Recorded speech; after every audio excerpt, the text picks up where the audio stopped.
On January 28, 1986, 7 crew members died in the Challenger space shuttle at 11:39 a.m. 73 seconds after takeoff over the Atlantic Ocean, the O-ring seal failed and the Challenger disintegrated. Let's have a moment of silence for the 7 brave crew members that died in the space shuttle.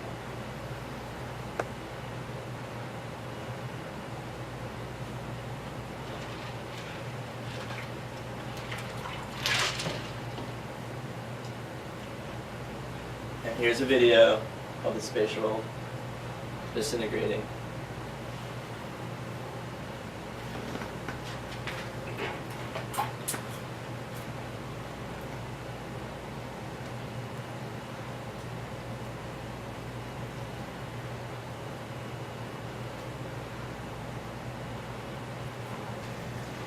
April 26, 1986, Chernobyl nuclear power plant exploded, releasing large quantities of radioactive contamination into the atmosphere over Western Europe. It was a 7 on the International Nuclear Event Scale. This caused an increase in thyroid cancer in children. 43 people died immediately. 4,000 people were later diagnosed with thyroid cancer. Due to the radiation levels from the explosion, people in the surrounding areas were forced to evacuate.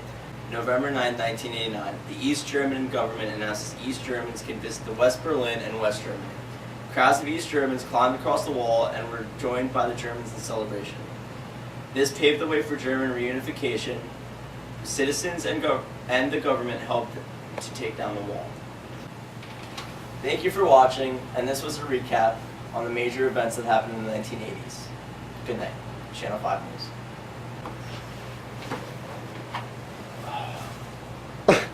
Nailed it.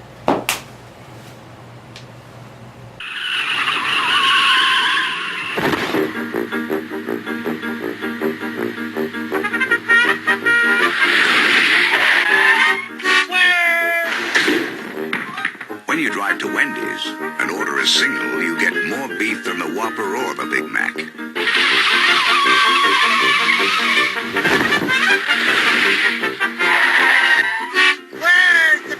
At Wendy's, you never have to ask, where's the beef?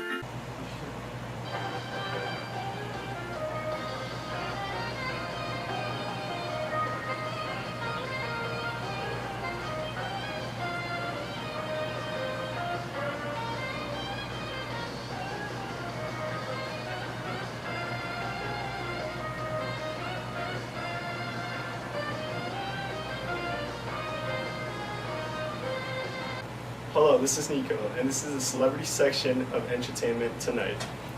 Starting with Michael Jackson, in the 1980s, many celebrities took the country by storm. First off, I will speak about the great Michael Jackson. This young man's singing and dancing has inspired people everywhere to follow their dreams. Next, we have Madonna. This pop sensation sold more than 300 million records worldwide. Why?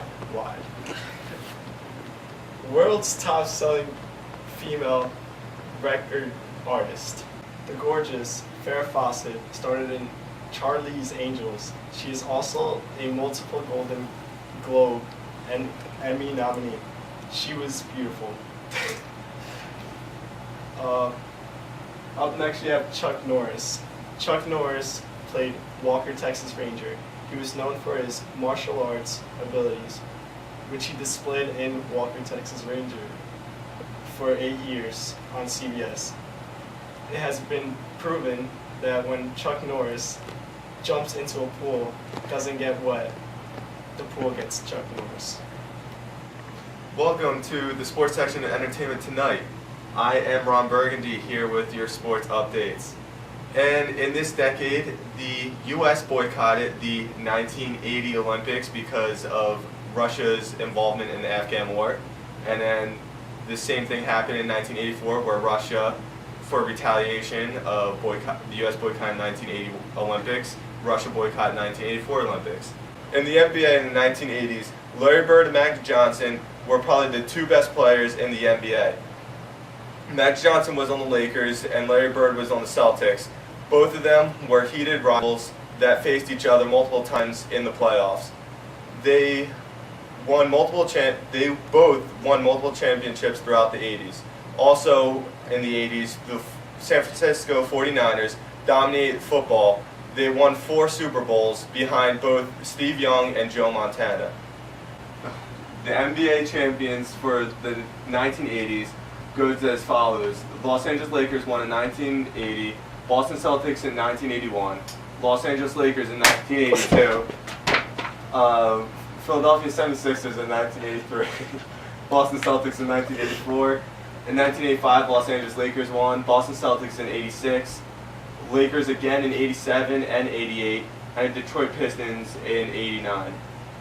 NFL Super Bowl champions of the 1980s goes as follows also. Pittsburgh Steelers in 1980, in 81 Oakland Raiders won, in 82 San Francisco, in 83 Washington Redskins, Los Angeles Raiders in 84, San Francisco 49ers in 85, Chicago Bears in 86, New York Giants in 87, Redskins in 88, and San Francisco 49ers in 89 once again. The 1980 MLB World Series champions were the Philadelphia Phillies, who won their first ever World Series championship, the Los Angeles Dodgers, St. Louis Cardinals, in 83 Baltimore Orioles, in 84 Detroit Tigers, in 85 Kansas City Royals, in 86 New York Mets, in 87 Minnesota Twins, in 88 Los Angeles Dodgers, and in 89 Oakland Athletics. During the 1980s, there are 2 World Cups. The one World Cup was held in Spain, where Italy won, and they beat Germany 3-1.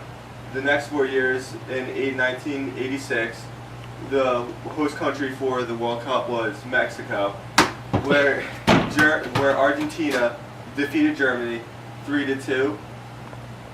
And that's it for sports section of Entertainment Tonight. This is Kiki and Alfonso for the guys and girls section, fashion section for Entertainment Tonight.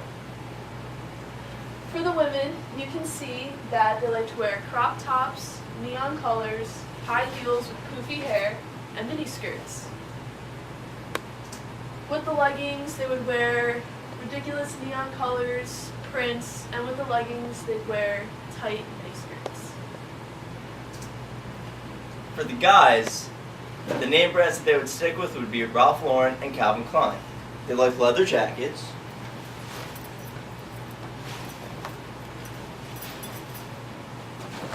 jean jackets, and neon jackets. They also like to wear tight leather pants, parachute pants, Adidas tracksuits, Ray-Ban sunglasses, a little bit of spandex, corduroy pants, and high-top sneakers.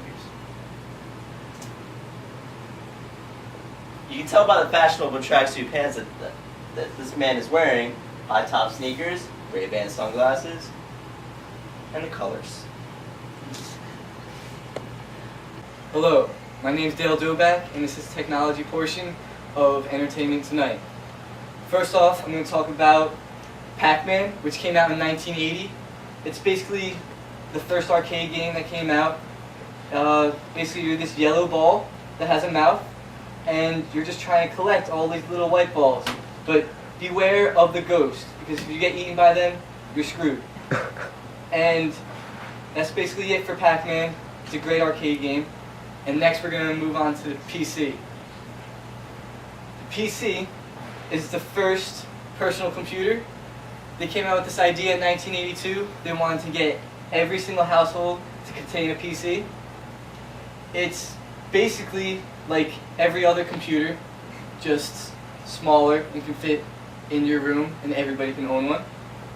And next we'll have Nintendo. In 1985, Nintendo decided that instead of having just arcades where people can play video games, they would have each household have their own entertainment system. That's how they came out with the Nintendo Entertainment System, known as NES. NES is played by 2 people with a controller steam, and they play it on a regular TV screen. It plugs it right into the TV, and they play as many different games as they want that Nintendo decides to make. And that's about it for Nintendo. Next we have Sega. Sega's like basically the same idea as Nintendo Entertainment System. However, it's faster. It also has more pixels when you play it on the screen. Also has a cooler design, as you can see. It's black, has a cooler controller, and that's about it for technology for the 1980s. Thank you.